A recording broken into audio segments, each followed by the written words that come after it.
What's up, y'all? I'm your favorite cousin, but are you mine? Make sure you like, comment, subscribe, share if you care. Join the fam. Share so our other fam can find us. Please and thank you. Let's get into it. This is my review of Love is Liquor, Love is Blind, and these are going to be my hot takes couple by couple in the order in which they left the show. So let's get into Casey and Patrick. They were each other's second choice to begin with, so I'm not surprised they didn't last. Casey thought Patrick was ugly and she felt that the process was getting too deep too fast, so she had to get up out of there. She couldn't take it anymore and went back to her man that's pimping her out on these reality TV shows. Here's the footage of their breakup. Just kidding. Here's the actual clip.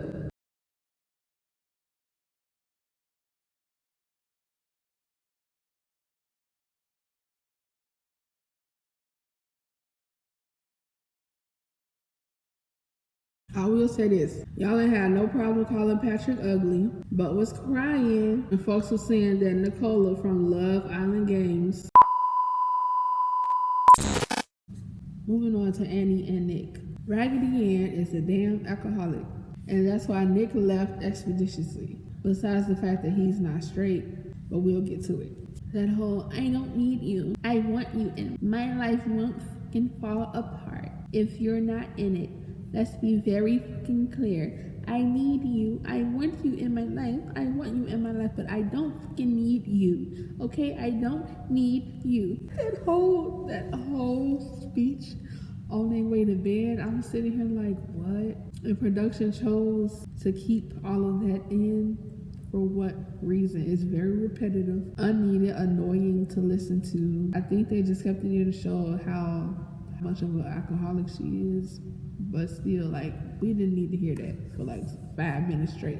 No, understand, I don't need you in my life, okay? Like, okay. And then she did another speech that was similar to that. I freaking love you. And it's so dumb because you don't love me the way I love you. I love you. I need you to be here with me in this moment. And Nick was like, but I am here with you right here, right now in this room. Hello, I am with you right here, right now in this room. And another argument they had was when Annie was like, well, I want to live in the city. I don't want to live in Brokeback Mountain out here with you in your cabin. Like, yeah, your whole setup is nice or whatever, but I don't want to live in Brokeback Mountain with you. And I want to be in the city where everything is walking distance. Then Nick was like, what do you mean? Everything is walking distance here in Brokeback Mountain. Like, the restaurant is 5 minutes away, the tennis court 2 minutes away. You know, Nick wants to go be a size queen in peace. He couldn't take this lavender relationship anymore, so he bounced. And now talking about Madison and Joe. The whole I'm losing my eyesight, so now I'm on Love is Blind thing is such a horrible gimmick to me. It's very unfortunate, but come on, y'all. Like, please do better with whatever gimmick y'all come with for the season. Joe also is an alcoholic. Their first argument was so damn repetitive. Madison had already saw that he was asleep and drunk and didn't want to be bothered with her specifically. But she decided to try to wake him up anyway to try to talk. And she ended up crying about how he was drunk and sleepy and was acting strange and he wouldn't come get out of bed to comfort her. It was so repetitive. And again, I'm sitting here like, why is production leaving this whole 5-minute useless clip in here? We don't need to see all of this for as long as we were sitting there watching it. It's stupid. He wasn't attracted to her whatsoever, which is why I think he was constantly drowning himself in alcohol to be able to deal with her or look at her, just to even be intimate with Madison. He kept saying how she had a large physique. Like, he said it a handful of times, and I'm like, damn, you gonna keep saying that about the girl? She gonna have to watch this back.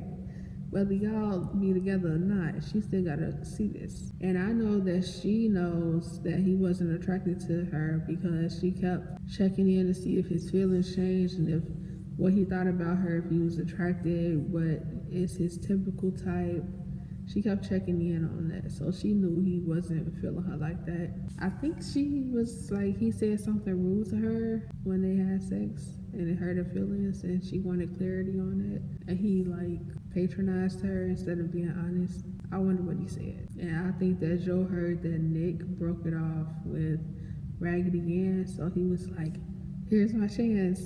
And he got up out of there during the middle of the tux fit, and he was like, I can't do it no more. And even the first night of vacation, they were like, yeah, the weddings are in 3 weeks. He was like, he spit his drink out. It was like, 3 weeks? He might as well spit his drink out. Like, what? 3 weeks? And they're like, yeah, it's in 3 weeks. And he was like, it's crazy. I think Megan knew that she was pregnant when she broke it off. You can't tell me no different. Anyway, she fell in love with Jordan's son's story, not Jordan. And it really bothered me how she cried to meet Luca, so she'll know what it's like to be a stepmom. And she wanted the boy to come live with them, but Luca's mama was not going, and I'm so glad she wasn't going because it was just crazy. And it also bothered me how every time she talked about him to whoever, whether it was her family, the other girls, whoever would listen, she always revealed that he had type 1 diabetes. Like, that's not for you to be spreading to everybody like this. Girl, that's not your place. But yeah, I don't have no other notes. I didn't really like them as a couple. Pretty boring to watch. He would have been living beyond his means had he been with her $1 million house. Yeah, that's all I got to say. And the fact that her friends were making fun of him for being poor, and her driving a Range Rover and him driving a Kia? Was it? Whatever the fuck he driving. That's rude, and I don't recall her checking them on that either. That would have been a problem for me. Anyway, I'm so glad they're not together because they weren't going to be a good fit. And the fact that Jordan didn't want to like venture out and do anything with her. He just wanted to work and come home. And at one point, he didn't even want her talking to him. I'm like, yeah, wrap it up. So we got Alini and Anton. Alini is a hypocrite, all right? You don't cook. You don't clean. You don't want to pay any bills. But you're so fixated on the fact that Anton likes to drink. I don't understand.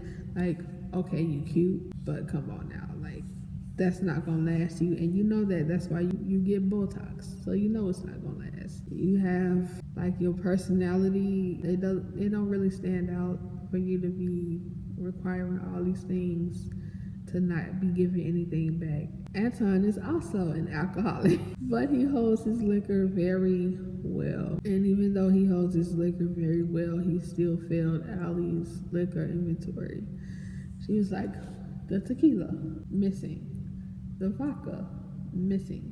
The 99 bottles of beer on the wall, all drunk. The champagne, we drank it all in mimosas. Like, all of whatever she was looking for was gone. And I think she knew it was gone, but she brought it up on camera to make him look crazy. You can't tell me no different.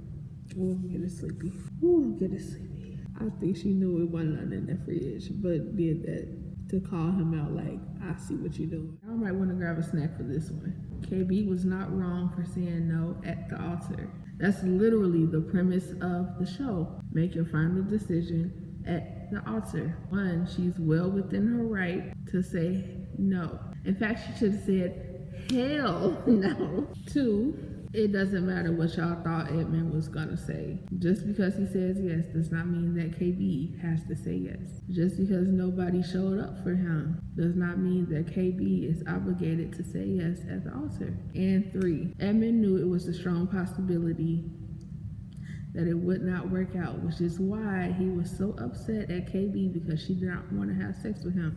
He literally said it out of his mouth. What if it don't work out? What if you say no at the altar? Basically saying he went through the whole trial marriage for no reason because he wasn't going to get to have sex with her at the end. He literally was talking about this while he was crying and throwing a tantrum when she said she was gonna wait till marriage, and he didn't want to wait till marriage. That's why he didn't want to wait, because he knew there would be no marriage. He did not want to wait because he knew there would be no marriage. Understand? 4, I'm just going off the dome right now. My notes are gone.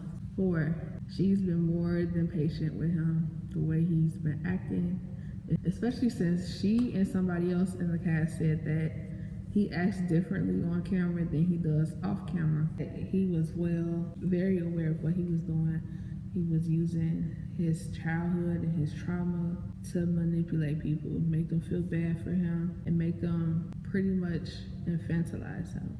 He's a grown man. Now, does he have autism? I do not think so. There's more things out there besides autism. You got mania, ADHD, episodic psychosis. There's so many other, it's a myriad of things out there besides the spectrum, because I see a lot of people on TikTok saying that he should have been on Love on the Spectrum and they were wrong for casting him. They took advantage of him. Woe is me, it breaks my heart to see this. Like, he knows what he's doing. He knew what he signed up for. Yes, his story is unfortunate, very unfortunate, but come on, y'all. There's so many men out here who have horrible stories from growing up and they know exactly what they're doing. That don't mean they have autism. He knows how to turn it up for attention. He knows how to turn it on for the camera. And y'all ate it up. It won't be me. And that's with a psychology background. Thank you very much. But yeah, let me know what y'all think. If I think anything else, I'll leave it in the comments. Let's discuss. See you soon. I will be reviewing Married at First Sight. All right. I just don't know how soon, but I will be reviewing it. I already have my notes for episodes 1 through 4 for all the couples. So I'll be looking out for that pretty soon. Come sit at the table. Come sit at the table. Come sit at the table.